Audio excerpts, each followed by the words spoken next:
Dans un de ses échanges avec la presse un peu blablatesque auquel Donald Trump nous a habitués, il a évoqué la livraison de missiles Tomahawk à l'Ukraine, en semblant les considérer comme une arme magique qui pourrait amener à une sortie du conflit incessamment sous peu. Mais cette idée d'une arme magique, c'est un mythe et ça ne m'étonnerait pas que seul Donald Trump y croit. Bonjour à tous et bienvenue dans cette nouvelle vidéo, je vais faire très court. C'est aussi pour marquer le coup puisque aujourd'hui 13 octobre, cette chaîne a dépassé 10 000 abonnés et donc merci infiniment de votre intérêt et de votre fidélité. Évidemment, j'en suis très content, il y a de quoi se réjouir, même s'il est impossible de savoir si ça va effectivement changer quelque chose pour cette chaîne, par exemple au niveau du référencement. Moi, j'avais commencé cette chaîne donc le 6 août 2024 en me disant que j'allais faire une vidéo par jour pour commenter l'actualité de l'Ukraine et de la région de la mer Noire.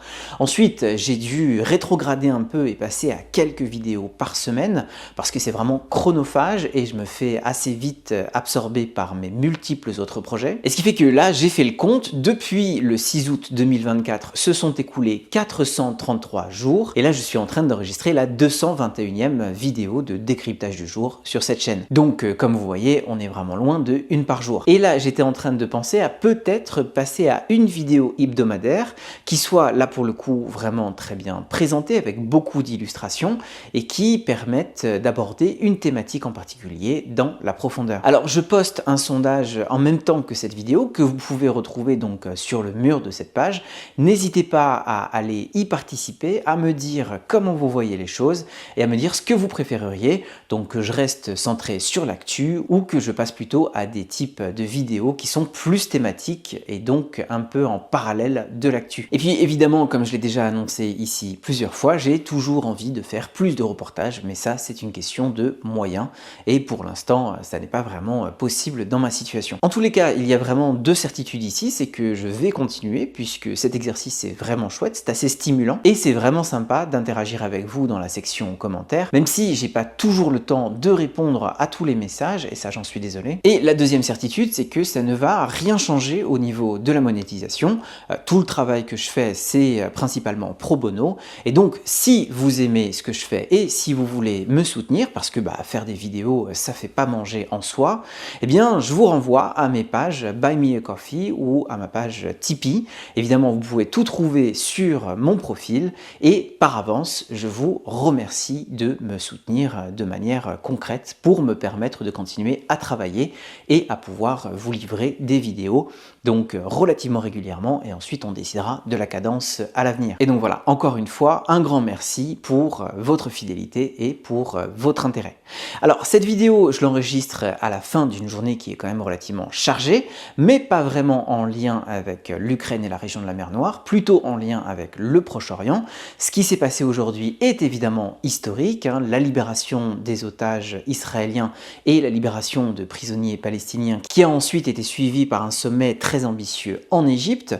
On va voir si jamais ça tient. Vous avez compris que cette chaîne est centrée sur l'Ukraine et sur la région de la mer Noire. C'est pour ça que je ne me permets pas d'improviser une expertise sur le Proche et sur le Moyen-Orient, vraiment pour garder la cohérence de cette chaîne. Mais en tous les cas, comme tout le monde, je regarde les nouvelles et aujourd'hui était effectivement historique. Et d'une certaine manière, ça concerne aussi l'Ukraine et la région de la mer Noire, puisque Donald Trump, tout ragaillardi par ce succès entre Israéliens et Palestiniens, a d'ores et déjà annoncé qu'une fois qu'il aurait réglé cette situation, donc ça peut vouloir dire tout et son contraire, eh bien il s'attaquerait de nouveau au sujet de la guerre russe en Ukraine. Et ensuite, il essaierait de régler la situation avec l'Iran. Mais donc, on n'y est pas, mais sa déclaration vis-à-vis de l'Ukraine, ça fait aussi écho donc à un de ces blabla, à un de ces échanges qu'il a eu avec la presse juste avant de quitter Washington, et dans lequel donc il a parlé de la livraison de ces missiles Tomahawk à l'Ukraine. On en parle depuis déjà quelques semaines, là Donald Trump a donné un peu plus de détails,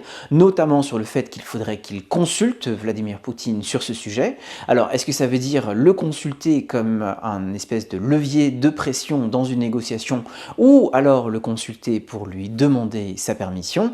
Ça, je pense que ça dépend de l'humeur du jour et ça dépend aussi de la réponse du Kremlin à cette initiative de la Maison-Blanche. Mais en tous les cas, quelque chose d'intéressant sur lequel je voulais appuyer donc ce soir dans le cadre de cette vidéo, c'est cette notion d'arme magique. Et Donald Trump a l'air vraiment convaincu que s'il livre des Tomahawk à l'Ukraine, eh bien on pourrait renverser le rapport de force entre les Ukrainiens et les Russes et donc arriver à une sortie du conflit relativement rapide. Mais ça, cette notion d'arme ultime, d'arme magique, qui changerait d'un coup le rapport de force sur un champ de bataille, ça ne s'est concrétisé dans aucun conflit de l'ère moderne, et ça ne s'est pas concrétisé dans le cas de la guerre russe en Ukraine depuis 2022, et que ce soit à travers les livraisons de F-16, de HIMARS, de chars Léopard ou d'autres types d'armements qui ont fait beaucoup parler d'eux au moment de la négociation de la livraison, mais qui une fois sur le terrain se sont juste insérés dans un arsenal qui a permis aux Ukrainiens de se défendre et de se défendre de mieux en mieux, mais qui ne leur a pas permis d'obtenir un avantage décisif sur les Russes. Le Tomahawk, qu'est-ce que c'est? C'est un missile de croisière qui a une portée de 2500 km.